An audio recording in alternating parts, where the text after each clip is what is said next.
आज के इस वीडियो में हम सीखेंगे 10 महत्वपूर्ण इंग्लिश के फ्रेजेस जो आपकी रोजमर्रा की बातचीत को प्रभावशाली बना देंगे। तो चलिए इस वीडियो को शुरू करते हैं। Thanks for clicking this video.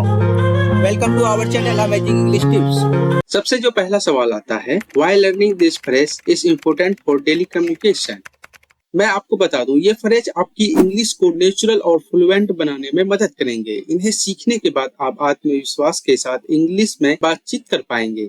सबसे पहला फ्रेज है हमारे पास व्हाट्सएप। इसका मतलब है क्या चल रहा है। यह कैजुअल तरीका है किसी से हाल चाल पूछने का। चलिए एग्जाम्पल की मदद से इसे अच्छे तरीके से समझते हैं। जैसे कि बोलते हैं क्या चल रहा है, सब कुछ कैसा चल रहा है। ऐसे पूछने के लिए हम इस्तेमाल करेंगे व्हाट्सएप का।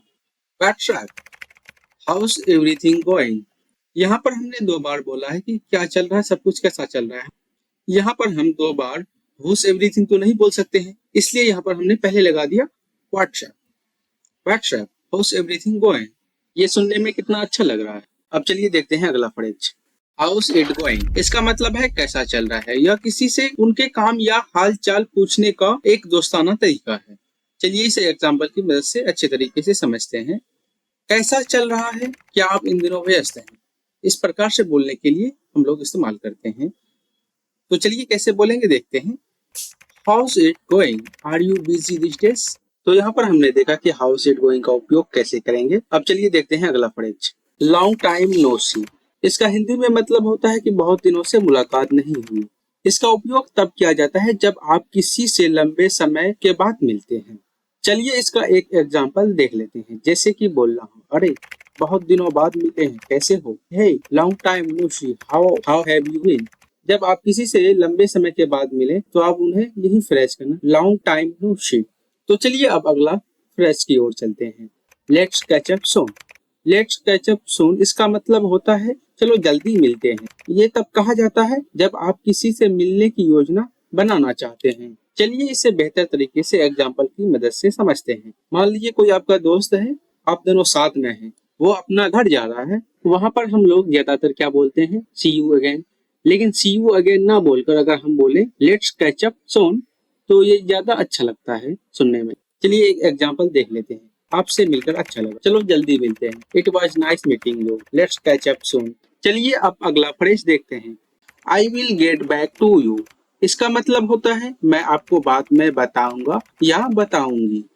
जब आप किसी को जवाब नहीं दे सकते तब इसका उपयोग कर सकते हैं। जैसे कि आपसे किसी ने कोई बात पूछ लिया, अगर आपको वो बात पता नहीं है तो आप उसे कह सकते हैं I will get back to you. आपसे चाहे वो कोई सवाल करे या कोई भी बात पूछे जो आपको पता नहीं है या पक्का पता नहीं है, तब आप इस फ्रेज का यूज करें। चलिए इसे एग्जाम्पल की मदद से बेहतर तरीके से समझते हैं। अभी मुझे इस बारे में पक्का पता नहीं है, लेकिन मैं आपको बाद में बताऊंगा। I am not sure about it right now but I will get back to you. तो यहाँ पर हमने देखा कि I will get back to you का इस्तेमाल कैसे करेंगे। तो चलिए अब अगली फ्रेज की ओर, आई एम जस्ट किडिंग।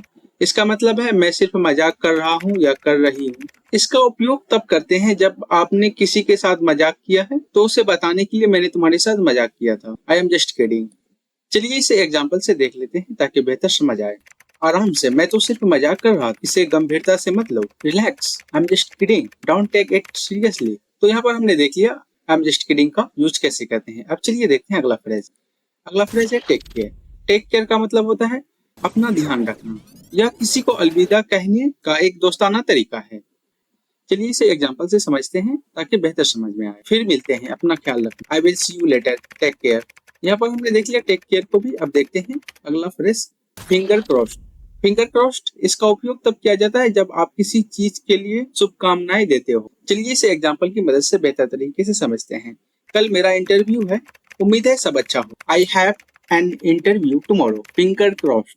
तो यहाँ पर हमने फिंगर क्रॉस्ड भी देख लिया। अब चलिए देखते हैं अगला phrase, let me know. Let me know का मतलब होता है मुझे बताना। इसका उपयोग आप तब कर सकते हैं जब आप चाहते हैं कि कोई आपको बाद में जानकारी दे। चलिए इसे भी एग्जाम्पल की मदद से समझते हैं। अगर आपको कोई मदद की जरूरत हो तो मुझे बताना। If you have need any help just let me know. अब चलिए आखिरी फ्रेज है, दैट साउंड गुड। इसका उपयोग तब किया जाता है जब कोई योजना या सुझाव अच्छा लगे। चलिए इसे एग्जाम्पल की मदद से देख लेते हैं। तुमने वीकेंड ट्रिप पर जाने के लिए बोला, यह अच्छा लगा। You asked to me to go on a weekend trip. That sound good. तो यहाँ पर हमारा पूरा 10 फ्रेज खत्म होता है। मुझे उम्मीद है कि आप इन फ्रेज को सीखने के बाद आप इन्हें रोज की बातचीत में इस्तेमाल करेंगे और अपने इंग्लिश को बेहतर बनाएंगे। मुझे उम्मीद है कि आपको यह वीडियो पसंद आया होगा। चलिए अगले वीडियो में मिलते हैं। तब तक के लिए सीखते रहिए, खुश रहिए। धन्यवाद। Thanks for watching me. I hope you understood very well. Please like this video and subscribe this channel.